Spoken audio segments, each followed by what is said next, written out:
Isang mapagpalang araw po sa ating lahat ng mga taga-subaybay ng programang Talakayang Pangkalikasan ng DENR Marinduque.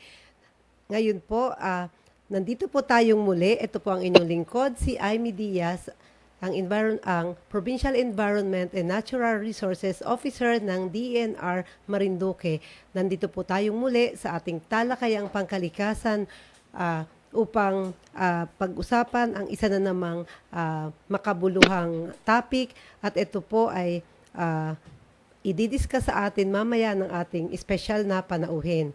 Ngayon po ay araw ng Martes, ika-15 ng Disyembre, taong kasalukuyan. At ang ating pong tatalakayin sa araw na ito ay ang tungkol sa yamang tubig. Alam po natin na napakahalaga ng yamang tubig at ito ay isa sa mga mahahalagang likas yaman na talagang pinagkaloob sa atin ng Diyos. Ngunit gaya ng ibang yaman, ito po ay nauubos din. Kaya kailangan nating gamitin ito ng wasto at huwag aksayahin. At dapat din nating i-manage ang mga pinagkukunan nito. At sa punto pong ito, nagagalak po ako na mapalad po tayo na meron tayong isang special guest na ito po ay magbabahagi sa atin ng mga bagay-bagay patungkol sa yamang tubig. Pati na rin po kung tatalakayin po natin ang mga kahalagahan nito, ang kahalagahan na mayroong available tayong potable water, pati na rin po pag-uusapan natin ang mga issues at mga problema at kung paano ang mga ginagawang intervention po ng ating gobyerno. At syempre po, pag-uusapan din po natin ano yung mga conservation efforts and practices at ano ba ang role ng ating mga lokal na pamahalaan at pati na rin po ang komunidad. Kagaya po ng nasabi ko sa inyo kanina na tayo ay merong espesyal na panauhin ngayon at talaga pong napakapalad natin dahil sa kabila ng kanyang pagiging busy ay napaunlakan niya po tayo. At this point, hindi na po ako magpapaligoy-ligoy pa. Nais ko pong ipakilala sa inyo ang ating panauhin na magtatalakay sa atin at magbabahagi ng kanyang mga kaalaman at expertise tungkol sa usaping tubig. Siya po ay dating direktor ng River Basin Control Office ng DENR at kasalukuyang siya po ang aming ipinagmamalaki na Assistant Regional Director for Technical Services ng DENR Mimaropa Region. An intelligent, energetic, and handsome guy. Isa sa mga boss namin sa Mimaropa. Ikinagagalak ko pong ipakilala sa ating mga manonood ang ating guest na magsasalita sa atin sa araw na ito at makakasama natin sa loob ng 1 oras, no other than Dr. Vicente B. Tudao Jr. Welcome po, sir. Hi, Amy. Sir Tudao. Ayan, nakontak na natin. Siyempre ako ay nalulugod ng papasalamat sa pagbibigay mo sa akin ng opportunity na kasama ninyo sa segment na ito, ha. Amy, gusto ko lang din muna magbigay ng pagpupugay. Yes po. Oo, sa ating, kung wala itong ating Marinduque News network natin, live tayo sa Channel 3, ano? Yes po. At sa pakipagtulungan din siguro ng Philippine Information Agency, Mimaropa Region. Ako po ay nagpapasalamat na isa sa inyong guest ito sa Talakayang Pangkalikasan ng DENR Marinduque. Natutuwa nga po kami, sir, at nandyan kayo, talagang full support sa amin. Alam namin na napaka-busy nyo, pero nandyan nga kayo.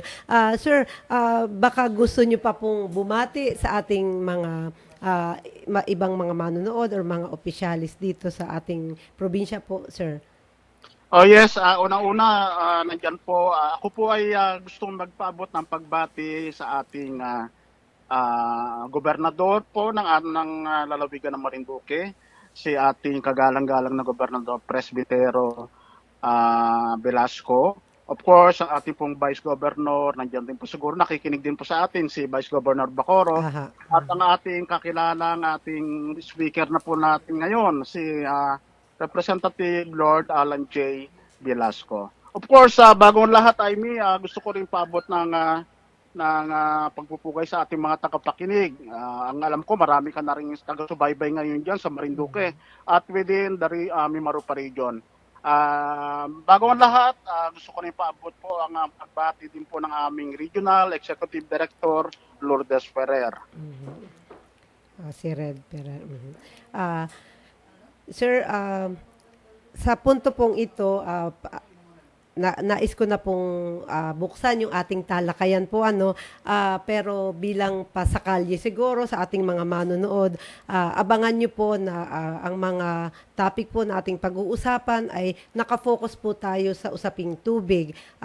Pag-uusapan po natin kung ano ang kahalagahan ng meron tayong potable water, water supply at saka ano rin yung mga proper watershed management.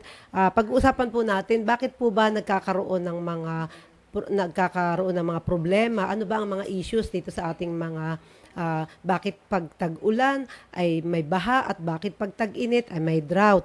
And then pag itatalakayin din po natin at ibabahagi sa atin ni ARD Vince ang ano naman ang mga intervention na ginagawa po ng ating pamahalaan at syempre po tatalakayin din po ano naman po ang role ng ating local government at ano rin ang mga dapat gawin o maging practice ng ating mga komunidad o mga individual pong tao.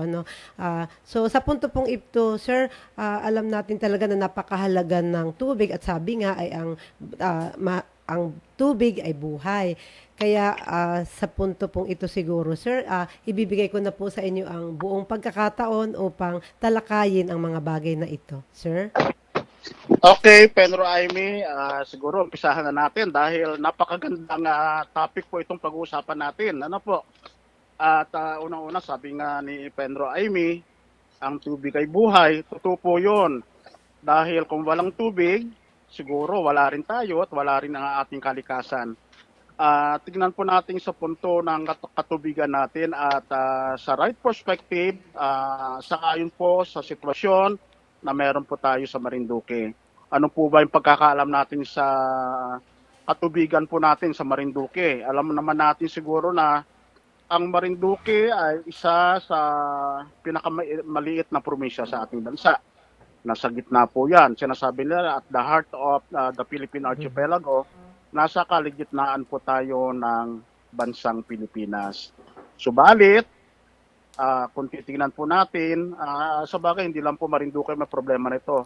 Ang ating pong katubigan habang tumatagal ay kumukunti at bumababa po ang kanyang dami para po magamit natin. Marami pong dahilan kung bakit kumukunti at bumababa ang availability ng ating katubigan. Dahil sa titingnan po natin, saan po ba nanggagaling ang ating tubig? Hindi po ba sa watershed o sa river basin? Ito ay galing din sa ilalim ng lupa o tinatawag natin underground water.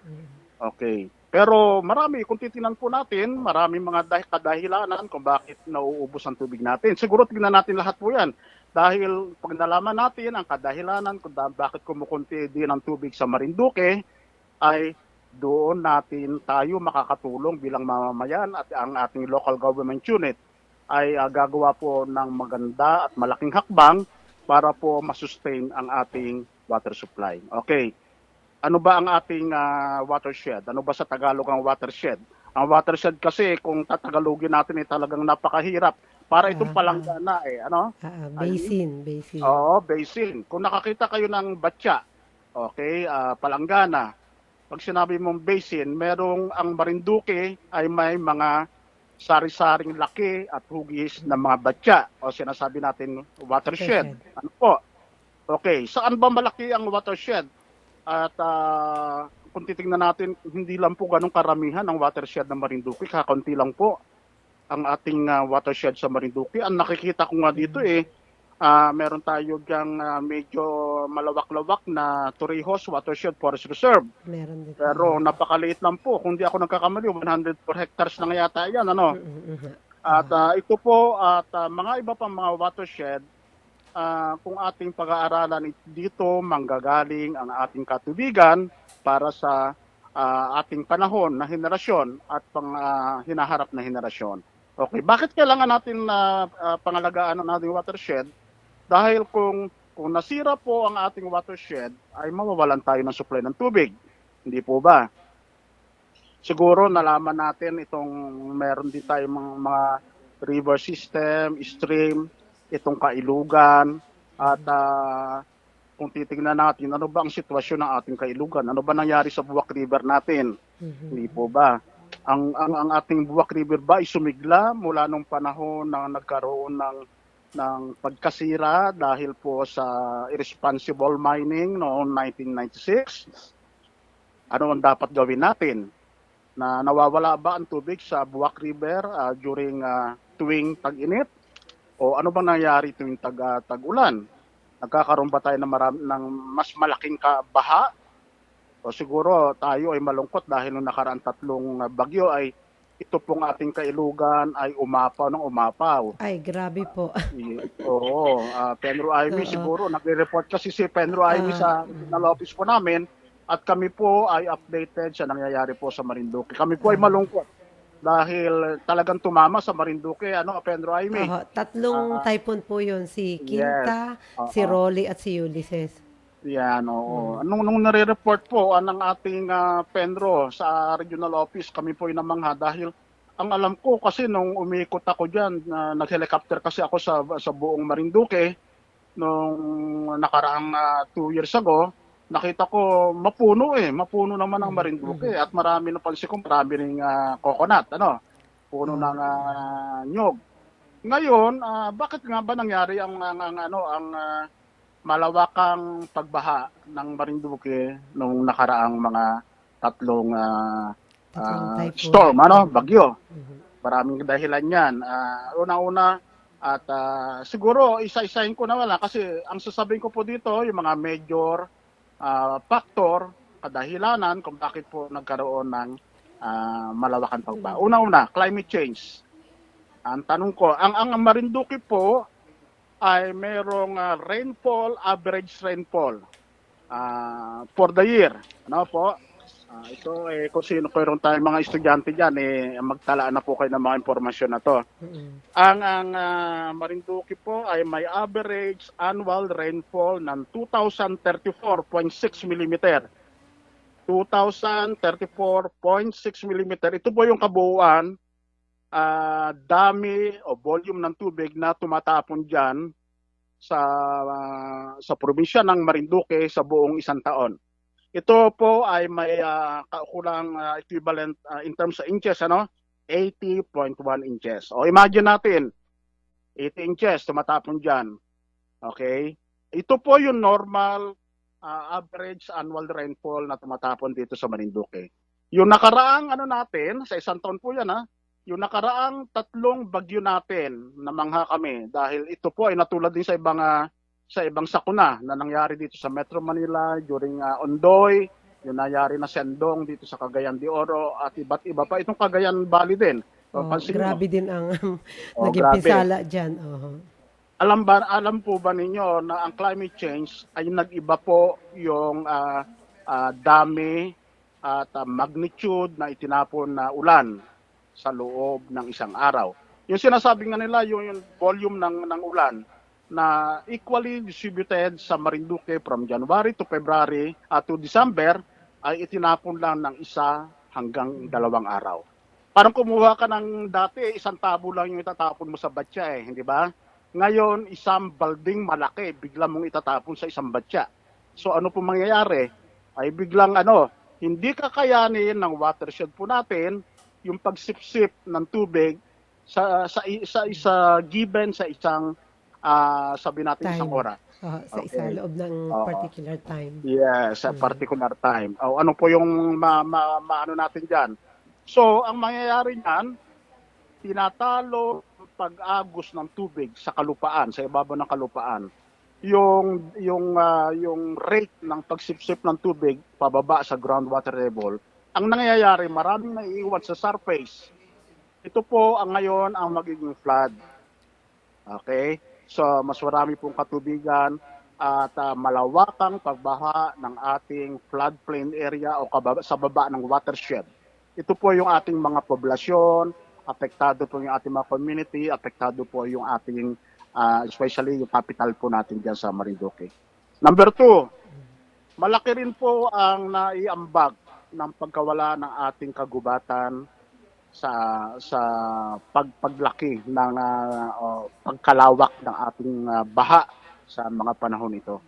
Dahil ang nagsisipsip po ng tubig sa ating watershed para mabilis itong maibaba sa kailaliman ng lupa ay sa pamamagitan ng mga ugat ng mga punong kahoy na ito. Ngayon po, isipin natin, kung mawawala lahat ng puno na yan, mababawasan at dahil nagkakaroon ng illegal cutting, nakakaroon ng deforestation, ay siyempre babawas din ay lalaki yung matitira dahil hindi kakayanin po na masipsip at dahil kumunti na yung kagubatan natin. At yan po yung mga major factor natin at marami pa pong iba katulad ng land conversion, responsible mining, especially na nandiyan sa ating part ng Marinduque. Ang nangyari dito, magkakaroon po tayo ng siltation, pagbaba ng mga buhangin, ang flooding, magkakaroon din po tayo ng landslide. So, ang pinakahuling resulta ay pagkasira ng ating palayan. Alam, ang Marinduque kasi dami rin palayan yan, hindi ba? Yung mga bukid natin. Mga bukid natin, masisira yung ating kabahayan, ang ating livestock at marami pa pong properties po natin. So, yan po ang kahalagahan ng watershed.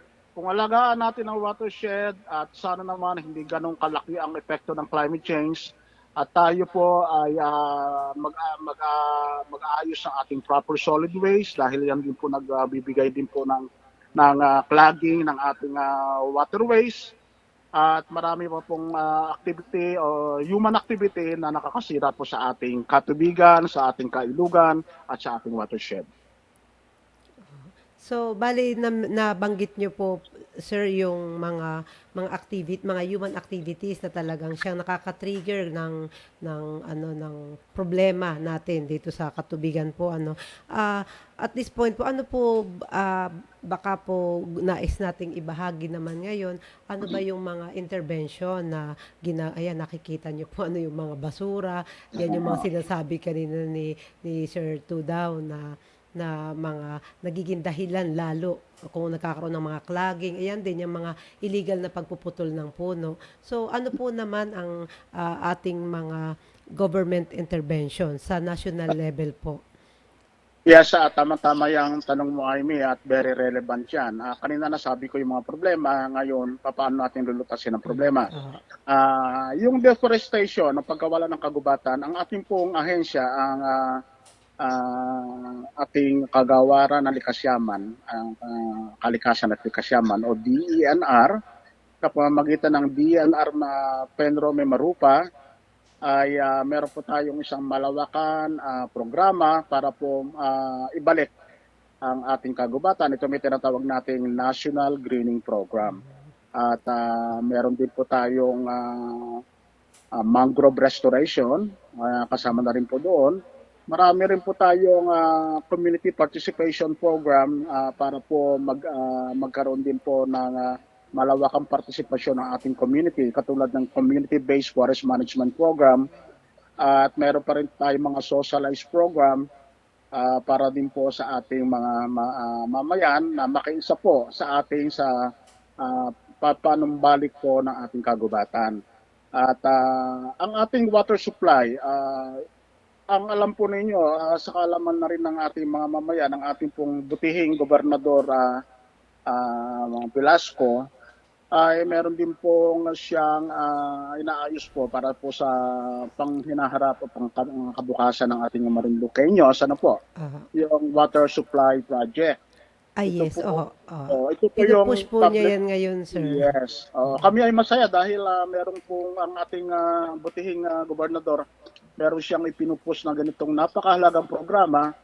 Kung hindi po ako nagkakamali, ito sa pamamagitan ng public-private partnership. Penro Amy? May proposal pong ganun, sir. Yes, okay. So kapag po yan naisaayos at naipatupad na po ng ating gobernador, ay tayo po ay sigurado na hindi lang po sa ating kasalukuyang henerasyon, pati po sa kinabukasan ng ating mga anak at mga apo, future generation, na mapanatili ang water supply po ng ating bayan ng Marinduque. Pero ito yung sinasabi natin, balikan po natin yung watershed na kung saan kung ang watershed natin mauubusan ng tubig ay mawawalan po ng supply din po yung proyekto natin. So, holistic, ito yung sinasabi nating holistic approach para po ipatupad ang isang napakagandang programa ng ating butihing gobernador, itong water supply project po para sa bayan ng Marinduque. Actually, sir, i-share ko lang din po, dagdagan ko lang yung sinabi niyo tungkol yun sa project. Yun nga pong nabanggit mo na project ni Governor Velasco ay ito po yung para dati na po kasing bawat bayan dito ay may mga water system, yung may mga maliliit po mga project na. So this time po ang gusto po ni Governor ay yung buong provincial level po. Kaya tama po kayo, sir. Yun po ay pang long term ang impact po nun. Yes. Yun po. Yes, tama ka, Amy. So, sabi ko kanina, meron tayong National Greening Program, nandyan din po yung ating Mangrove Rehabilitation Program, at hindi po dapat mawala dahil po sa ating mga program ng gobyerno, nandun din po yung kailangan natin pakikipag-isa sa atin ng ating Marinduqueños, na tayo po bilang isang mamayan ay makiisa tayo sa panunumbalik po ng ating kagubatan, panunumbalik po ng ating water supply sa pamamagitan ng anong pamamaraan. Number one po, unang-una, bilang isang responsible Marinduqueños, pangalagaan po natin ang ating solid waste. Dapat po iayos natin mabuti yung proper solid waste management sa ating bahay. Huwag po tayo magtatapon sa kailugan ng mga basura dahil tayo rin po ang magkakaroon ng problema sa hinaharap. Number two, gusto ko rin hingin ang atensyon ng ating mga commercial establishment, ng mga ating industries na wag po sana magtapon ng wastewater sa ating kailugan at sa ating karagatan dahil ang wastewater hindi lang po papatayin ang ating biodiversity, kundi i-contaminate po niyan, ipo-poison po ng ating industrial waste, untreated industrial waste o untreated commercial waste, papatayin po ang mga buhay o mga kabuhayan sa ating mga karagatan. Katulad ng kailugan, yung mga freshwater fish po natin, mamamatay po yan. Wala na tayong pagkukuhanan ng tubig. At ang pinaka-worst case po mangyayari dyan, dati-dati alam ko yung river dyan sa Buwak ay dating source ng tubig para sa ating domestic use sa ating bahay-bahay, hindi po ba? Diyan din pinaliliguan natin ating mga buffalo, ang ating mga kalabaw. Diyan din nanggagaling ang tubig sa ating mga palayan at marami pang gamit. Kaya nga po, bilang isang responsible na mamayan, makiisa po tayo sa gobyerno, sa ating local government unit, na kung ano po yung aming ipinupus, campaign o campaign drive, para po manumbalik po yung clean water or access to clean water in our stream, in our groundwater. Kailangan po makiisa tayo at campaign for us, campaign for the future. Ipaalala ko lang, sir, nung last year po, nung wala pang pandemic, nagkaroon po tayo ng clean up drive dyan sa Buwak River. Yung pong kaninang ipinapakitang video, hindi nyo pala nakikita ngayon. Yun pong kaninang pinakitang video, yan po yung kuha nung Buwak River nung last year, kung saan nasa 3,000 na tao po ang nag-participate sa atin dun sa ating World Water Day activity. Na alam kong mamaya lang din ay i-discuss nyo rin. By the way, sir, para po naman kayo muna ay makahinga ng konti. Meron po tayong maiksing commercial in just few minutes po. Okay, Amy. Okay. So, pero sir, standby lang po tayo kasi magbabalik po tayo pagkalipas ng ilang paalaala. Okay, go ahead, Amy. Ang lalawigan ng Marinduque ay matatagpuan sa timog kanlurang bahagi ng Mimaropa at kinikilala na pinakamaliit na lalawigan dito. Tinaguriang Heart of the Philippines na may kabuuang sukat na 95,925 hektarya na binubuo ng 720 hektarya ng alienable and disposable lands at 22,205 hektarya ng kagubatan o forest land. Ang National Greening Program ay nagsimula noong taong 2011 sa lalawigan ng Marinduque. So bali po ito ay isang programa ng gobyerno na naglalayo na mapanumbalik ang ating mga likas yaman upang sa ganon ay magkaroon ng kapakinabangan ito sa mga tao.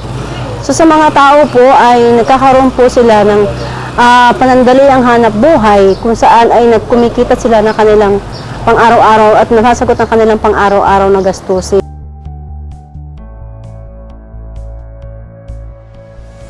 Mula 2011 hanggang sa kasalukuyan, ang NGP ay nakapagtanim na sa lalawigan ng 2,579 na hektarya.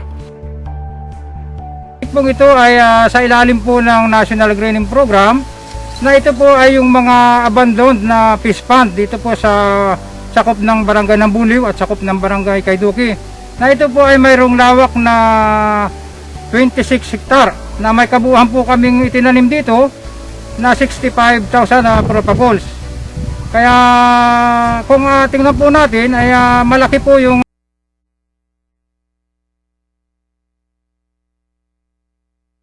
katulungan dito po sa aking mga kabarangay at nagpo pong barangay na nabigyan po natin ng hanap buhay. Hindi lang po yung mga kalalakihan sapagkat pinapairal po natin yung sinasabing gender, mga kababaihan din po ay kasama po natin sa pagtrabaho dyan.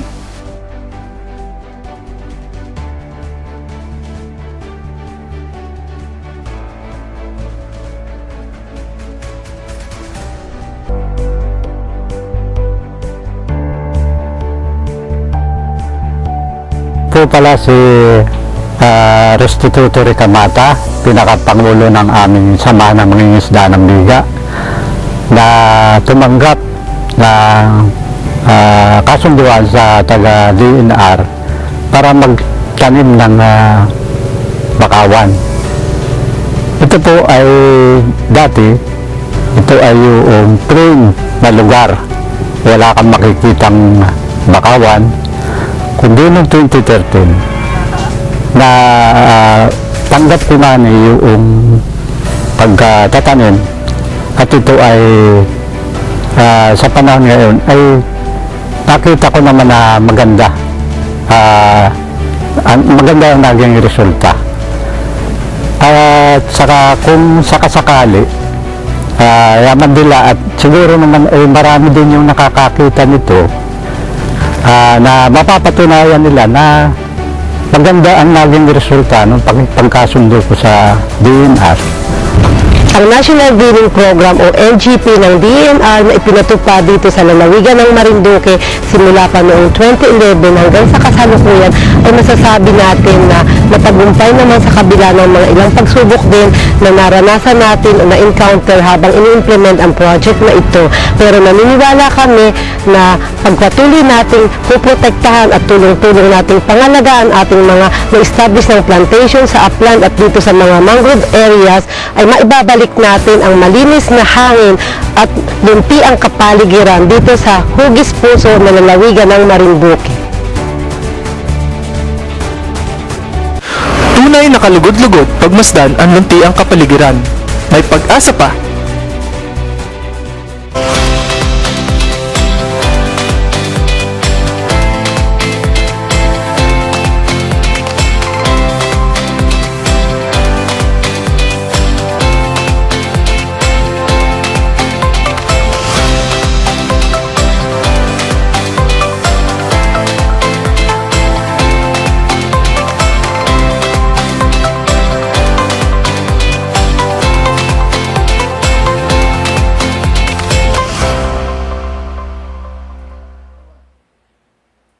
Nagbabalik po tayong muli dito sa talakayang pangkalikasan ng DNR Marinduque at kasama pa rin po natin ang ating espesyal na panauhin si Dr. Vince Tudao.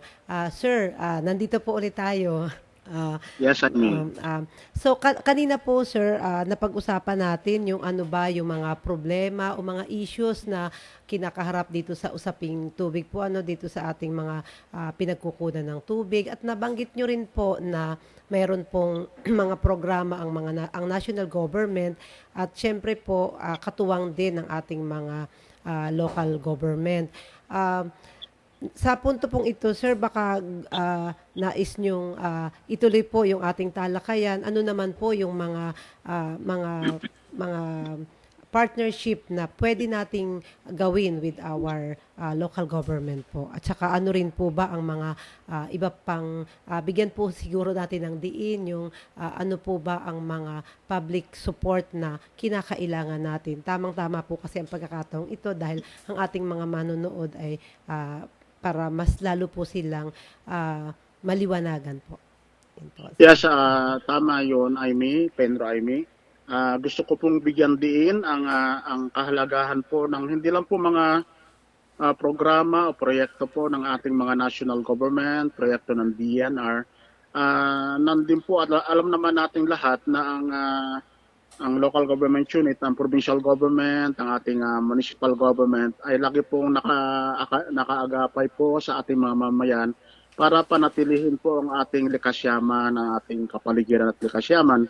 Kung kaya't ang isa lang po sa napakalagang formula para po tayo lahat ay makatulong sa panunumbalik po ng ating kalikasan ay ang tulong po ng ating mga mamayan. Nandiyan din po yung partnership na sinasabi ni Pedro Aimee, ang partnership natin, gobyerno, sa ating mga private sector, ang tulong din po ng ating mga akadim, at lalong na po ang pakikipag-isa at tulong ng ating bawat mamamayan ng Marinduque, ang ating pong kababayan ng Marinduqueños, ay isa pong napakahalagang tulong o isang napakahalagang strategy na dapat pong gawin natin.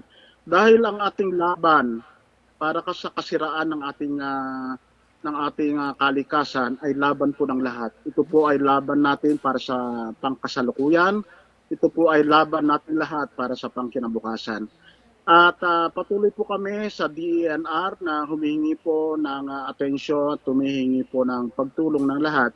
Dahil sa bawat aksyon ng bawat pamilya, aksyon ng bawat isa sa ating bayan ng Marinduque, ay pag pinagsama-sama po natin yan ay isang napakalaking programa o napakalaking aksyon na hamon sa atin ng ating kalikasan, lalo-lalo na po yung climate change. Ang ating El Nino, La Nina, flooding, damage to our water sources ay isa sigurong tinatawag nating deklarasyon ng pagkasira ng ating kalikasan sa nasabi ko because of climate change. At ito po ay hindi natin tatantanan. Magkakaisa pa tayo sa pamamagitan ng partnership at ipakita natin na Marinduqueños ay kaisa po ng ating gobyerno sa panunumbalik po ng ating kalikasan. Kanina, Aimee, nasabi mo napakarami po tayong mga dapat participating entity po natin, lalo-lalo po yung ating business, ang ating business entity, na matulungan tayo, lalo na yung tinatawag na Balikistero program. Ano po? Adopt a river program na meron dito din sa Metro Manila, itong Pasig River, at marami pong maraming nakaisa diyan ng mga business entity, business group para mo mapanumbalik ang kalinisan ng Metro Manila rivers. Ganun din po sa Marinduque. Gagawin po natin din 'yan. At number 2, dapat ipanumbalik po natin. Let us rehabilitate, let us restore back the beauty and the integrity of the Buwak River. Kasi itong Buwak River, itong kailugan na to ay napakalaga sa Marinduque dahil ito po ay pinakamahabang river po yan dito sa Marinduque. Hindi ako nagkakaplit, 27 po. 27 kilometers long, Buwak River. Kapag naipakita natin na panumbalik ang Buwak River, ay kayang-kaya natin maipanumbalik ang iba pang mga river sa ating bayan o ang probinsya ng Marinduque. So makaisa po tayo. Naalala ko, sir, nung yung sinasabi kong World Water Day na celebration natin, na may usapan po kayo ni Governor, parang nagpaplano kayong magkaroon ng River Summit. Yes. Nagkaroon lang ng pandemic, kaya hindi natin, kumbaga, na-divert ang atin pong attention. Pero narinig ko po na pinag-uusapan nyo yun. Ano po Yeah. sa tingin nyo, Yeah. mapupush through po ba natin yun sa ibang pagkakataon? Pedro Aimee, sana nga ano po. At naalala ko at narinig rin pala ni Pedro Aimee during the celebration ng World Water Day 2019. Kasama po natin si pagalang-galang na gobernador. At pinag-uusapan namin yung paano natin ibabalik, paano natin i-restore back, paano natin i-rehabilitate ang Buwak River. So, sang-ayon po din ang ating gobernador na dapat magkaroon tayo ng River Summit. Ito pong summit na to, kaya po nagkakaroon ng summit, ay tayo po ay magpaplano, ano ba yung action na gagawin natin, at ito po ay consultative, kaya nga po summit ito. Hihingin po natin ng consultation po sa ating mamamayan. Hingin po tayo ng advice sa mga expert, maghingi din po tayo ng tulong sa iba't ibang ahensya ng gobyerno when it comes to policy making and development. At physical restoration is a must. Ito po is very urgent at dapat po magawa na natin ng master plan, rehabilitation plan at revision din po kung di ako nagkakamali, meron na rin MOA tayo before may memorandum of agreement between the local government of Marinduque and the DNR. Dapat reviewin po natin yung responsibility po yun. Actually, sir, nung occasion na yun, very overwhelming talaga yung support ng mga tao. Nakita natin na talagang yung iba't ibang, yung mga sinasabi yung private entities, nag-support din doon. So, kung ganun kadami ang nagsusuporta, talaga pong magsasucceed ito kung tuloy-tuloy nating maiipatupad. Sir, yun pong nabanggit nyo nga yung tungkol sa mga role ng ating community po, naalala ko rin po na etong mga community natin, meron po tayong ang headwater po kasi nitong Buwak River ay nandun po sa sakop po ng ating protected area, yung Marinduque Wildlife Sanctuary.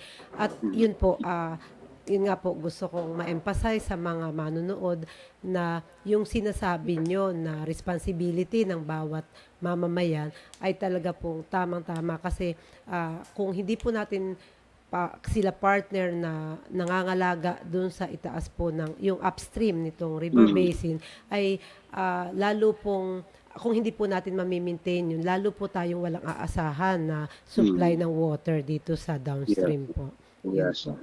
At bago ko makalimutan, yung isa kasi sa nakikita naming maitutulong na malaki ng ating mamamayan, itong enforcement ng batas po natin. At meron po tayo mga mamamayan na nakikita rin yung mga illegal encroachment, illegal cutting ng trees. Ipaalam po ang mga ganyan pong nakikita po natin na illegal na aktibidades, ipaalam ng maaga po sa ating Penro office, nandiyan po ang opisina po namin sa Buwak. At sa Bangalon. Oo, Pedro Aimee, pwede mo naman din i-post yung number dyan para immediately they can call you up. Opo. At immediately gawaan tayo ng action dyan to immediately address the issue at hand. By the way, sir, nung after nito pong typhoon, nag-ikot nga po kami. At ganun din po sina governor and sina speaker na nakita po nila kung ano talaga din yung laki ng pinsala at saka yun pong mga landslide na binabanggit nyo. Kaya nga po nung nakaraang episode natin ay ang naging topic natin ay tungkol sa mga landslide. Pero bukod po sa mga problemang yan, ang talagang nakikita ko nga po ay yung sinasabi nyo kanina, sir, na dahil yung tubig, yung kumbaga sa laki ng volume na bumagsak, hindi na po talaga nakayanan ng ating mga river system, kaya umapaw, kumbaga nag-overflow. Yan nga, noon nga pong nagre-report kami sa inyo, sir, sa effect na nitong typhoon, ay na-mention nyo nga na siguro ay dahil hindi na nakaya, dahil sunod-sunod yung tama ng bagyo dito sa probinsya. Yes, At yun nga pong, sir, naalala ko nga rin po yung mga hindi dating binabaha dito ay binaha na rin. Ano ko po pala, sir, na-recall ko, eto pong mga National Greening Program natin na iba, ay natamaan ito nung nag-construct ng mga dike, ng mga dike dito. Kaya, pero sa kasamaang palad po naman, ito kasi mga dike ay bumigay din po. Nag-collapse po ito nung typhoon. Kaya hindi rin, kumbaga, hindi rin nakalutas ng problema. Nung time na yun po. Ayan, sir, kung makikita, itong mga pinapakita natin sa ating mga manonood ngayon, nung panahon na nagtitree planting kayo dito, na bisita namin kayo. Ayun. Yes, I mean, dagdagan natin yan. Kasi kung pinapakita natin very timely, pwede ako magsalita ng Yes, ng ano dyan. Ito nga po yung pagtatanim po ng puno. Ito po, at sabi nga kung marinig niyo sinasabi ni Confucius. Alam niyo si Confucius, ito po ay isang Chino, yung Czech na sinasabi, sa ating buhay ay napakalaga na magtanim tayo ng punong kahoy dahil hindi po kompleto ang buhay natin kung hindi tayo magtatanim ng at least 10 seedlings of tree, di ba? Ayun po ay sabihan po na Confucius. Pero tayo sa Pilipinas, alam po ninyo, kung nakikinig po tayong lahat, isa ang Pilipinas sa mga mamayan sa buong mundo. Isa tayo mga Pilipino na masigasig na nagtatanim ng ating punong kahoy at dapat unahan natin yung pagdami ng punong kahoy kaysa pagputol. Ano po? Nandyan pa rin po kasi mga para masustain. Oo, nandiyan pa rin, yung illegal cutting. So, kasi meron tayong mga sektor din ng ating mamayan na talagang dyan ang gagaling ang kanilang illegal na activities. Kaya itong mga sawatan at ang ating pong kailangan, magtulong-tulong tayo, enforcement of the law, at magtanim-tanim po tayo, tuloy po ng pagtanim sa ating likod bahay, sa ating private land para po makatulong na malaki para manumbalik ang berdihan o Verdan Forest po ng Marinduque Province. Luntian. Luntian, yes, Luntian. Siguro magtataka itong mga nanonood po sa atin kung bakit very casual akong nakikipag-usap sa ating guest. Si ARD po kasi ang aming ay boss namin at ang napakalaki po ng kanyang tungkuling ginagampanan bilang ARD for Technical Services. Lahat po ng sektor ay kinikater niya. Kaya pati po usaping lupa, usaping tubig, usaping gubat, ay yan po ay lahat ay concern po ni ARD Vince. Kaya napakapalad nga po natin at siya ang nakasama natin ngayon. Sir, baka pwedeng bahagi na rin kayo tungkol naman sa mga issue natin ng lupa, sa mga kahit na ang topic natin ay tubig. Siguro malawak din kasi ang concern sa kalupaan natin, yung pagtitulo. Sana ma-invite muli ako sa susunod na mga ibang panahon para mabigyan natin ng pansin o diin yung kailangan malaman ng ating mamamayan, yung pagtititulo, pagsasarbet, pagpaplano po ng ating kanilang mga lupa. Alam natin mga Pilipino, ang lupa ay napakalaga sa ating buhay. Kultura na po natin to, na kung ang titulo ay pinangahawakan mo, ay sa atin ay isang yaman, hindi po ba? Dapat. Pero ngayon, at sabi nga ni Pedro Aimee, ang Marinduque ay isa sa probinsya sa ating Pilipinas na napakarami pa ng alienable and disposable land. Ano po ba? Compared to forest land, mas marami ang A&D. Ang A&D po natin, ito po yung lupa na pwede nating matitulo at maging private property natin. At kaya swerte tayo sa Marinduque. Ilan ba ang population ngayon ng Marinduque? currently meron kayong maliit pa lang din ang population ng Marinduque, ano po. At ang resources, although maliit din ang probinsya, ito po ay hindi rin ganong kalawakan para magkaroon po ng malalaking lote. Ang nakikita po namin under the pre-patent law po natin, ito po yung napakagandang programa ng gobyerno, yung Republic Act 10023 na nagbibigay po tayo ng kaukulang titulo, walang bayad dyan, libre.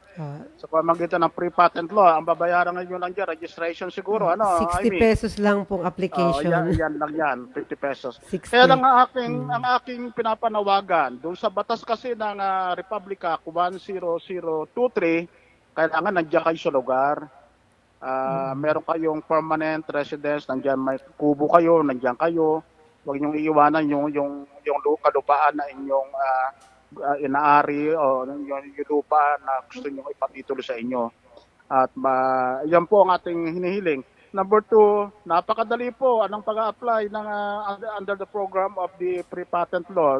Sumangguni lang po sa ating Penro office na pinangungunahan po ng ating Penro Aimee Diaz, na ating pong anchorman ngayon, anchorwoman natin ngayon. Kung ano po yung kailangan requirement, mga listing, application ng pre-patent, tutulungan po natin kayo sa inyong pangangailangan.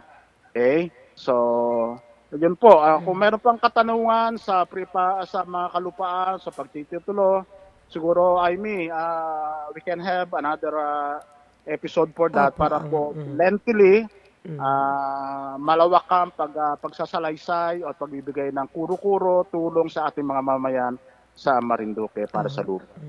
Maraming salamat, sir. Talagang gusto kong i-maximize yung inyong presensya ngayon. Gusto ko rin po sanang ibahagi natin sa ating mga manonood, 'di ba? Mayroon gusto ko pong maliwanagan sila dito sa tungkol naman sa ating water permitting.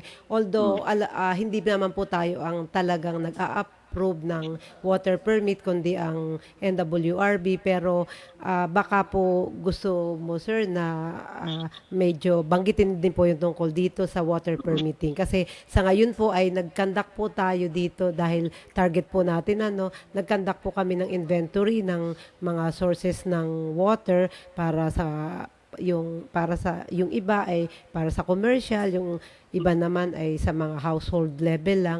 Ano po yung ating mga pulisiya doon na baka gusto rin nilang marinig po mula sa inyo? Alam mo, Aimee, ito very relevant itong gusto mong i-discuss ako sa kasi katubigan ng ating katubigan yung ating problema. Paubos ang tubig, parami ang gustong maka-access o makakuha ng tubig, hindi po ba? Ganyan ang mangyayari niyan. Ngayon, sa ilalim ng batas ng PD 1067, Presidential Decree 1061, ito yung tinatawag na National Water Code of the Philippines. Meron po tayong batas at meron tayong regulasyon kung paano ang pagkuha ng tubig sa ating kalikasan. Okay? Alam po ninyo, hindi ito yung basta-basta kukuha ka na lang ng tubig. Ang irigasyon po na kumakain o gumagamit ng 80%, alam po ba natin na ang irrigation system ay kumukuha ng 80% ng ating groundwater table. Hindi ko makita specifically sa Marinduque, but yung national statistics sa Pilipinas, ang ating irrigation water ay nanggagaling sa ilalim ng tubig, sa ilalim ng groundwater. Ganun po ang nangyayari. But then, balikan ko yung kung tayo po ay may kaukulang kagustuhan na gumamit po ng tubig na nanggagaling sa groundwater, nanggagaling sa surface water, sa river, at kung saan spring water, okay? Ayan po yung inventory na ginagawa ng Penro Marinduque. At ipagbigay alam po sa Penro office at mag-apply po ng rights, yung sinasabi. Okay? Sabihin ko, gusto kong gumamit ng tubig dyan, manggagaling dyan sa ako ba ay may rights, ako ba ay may karapatan, yan. Alamin po ng Penro yan, kasi meron mga prior rights at meron din mga, tawag dito, littoral rights, yan. Kung ikaw ay malapit sa kung ikaw ay malapit sa ilog na pinagkukuhanan ng domestic water, ikaw ay merong littoral or riparian rights na makakuha. Okay? Ayan po ay isang napakagandang topic pa sa susunod, Amy. Malaki ring Pag-usapan. usapin. Yes, water rights yan, water use, at saka application ng water permit sa Penro. Actually, By sir, the way, Amy, nasabi yes mo nga kanina, ang pag-approve po ng water permit ay sa pamamagitan ng National Water Resources Board. NWRB. Kami po ay mag-a-accept ng application, i-akyat po namin yan sa NWRB for evaluation and approval. Yan. Thank you, sir.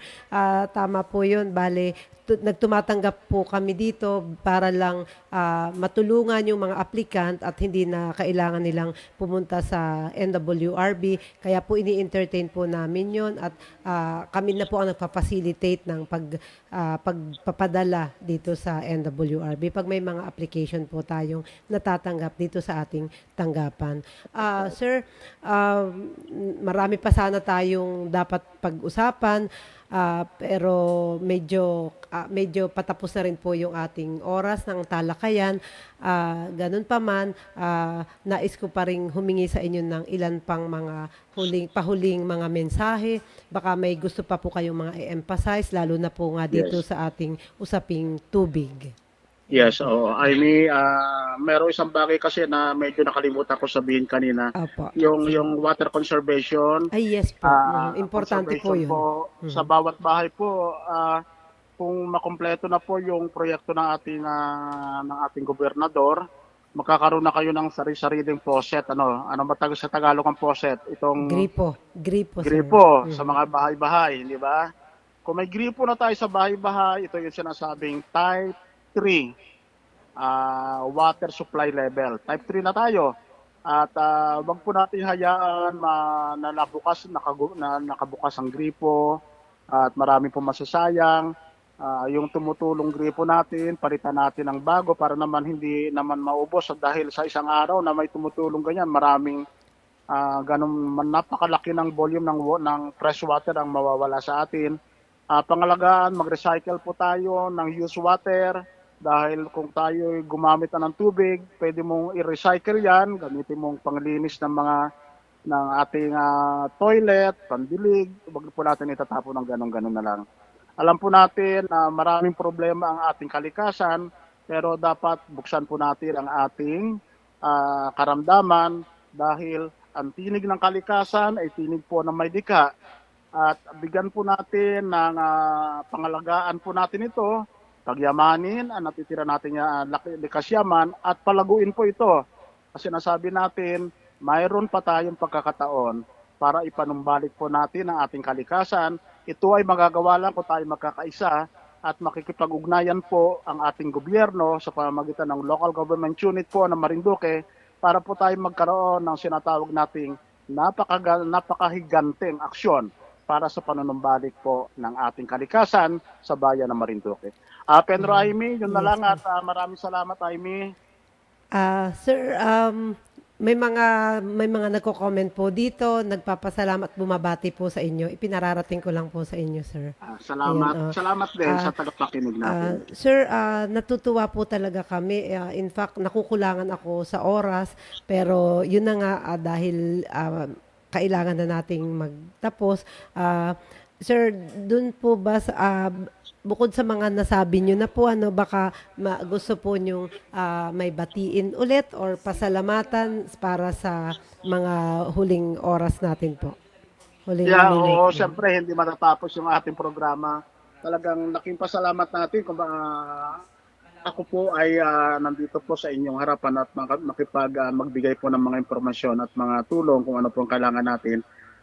Again, gusto ko pong pasalamatan na namamahala ng MNN News, at tulong din ng Philippine Information Agency. Of course, hindi ito marirealize po yung tinatawag natin yung talakayan at pagkakaisa ng DNR Marinduque. Sana tuloy-tuloy na to, Penro, Amy.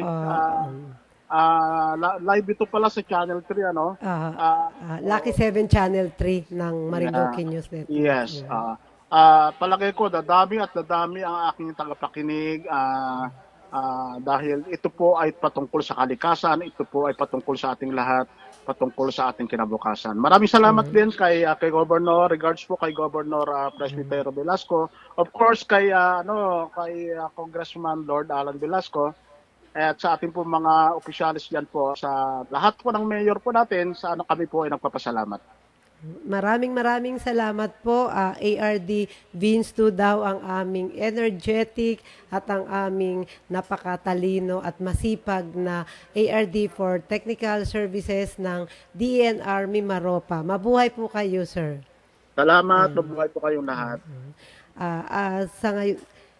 Sa ngayon po naman, sa ngalan ng DNR Mimaropa Region, nais ko rin pong magpasalamat sa lahat ng mga sumubaybay, tumangkilik sa ating talakayang pangkalikasan, at dahil ngayon po ay last episode natin sa taong ito, 2020, nais kong kunin ang pagkakataong ito upang batiin kayo ng isang bagong taon na ba?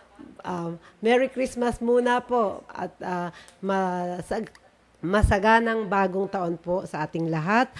Naway nakapaghatid kami sa inyo ng makabuluhang mga impormasyon at sama-sama nating mapagyaman at mapangalagaan ang mga anumang likas yaman na kaloob sa atin ng Panginoon. Sabi nga po kanina ni Sir Tudaw, ang lahat ng ito ay dapat nating sama-sama, or ang pangangalaga sa ating mga likas yaman ay tungkulin ng bawat isang mamamayan po. At sinabi rin po niya kanina na ang tubig ay buhay. Kaya tandaan po natin na napakahalaga po, ang tubig ay isa sa pinakamahalagang likas yaman na ipinagkaloob sa atin ng Panginoon Diyos. Kaya atin pong wag nating aksayahin at pagyamanin natin po ito. Pangalagaan po natin ang mga source ng ating water supply upang tayo ay hindi ma-deplete ang ating resources po.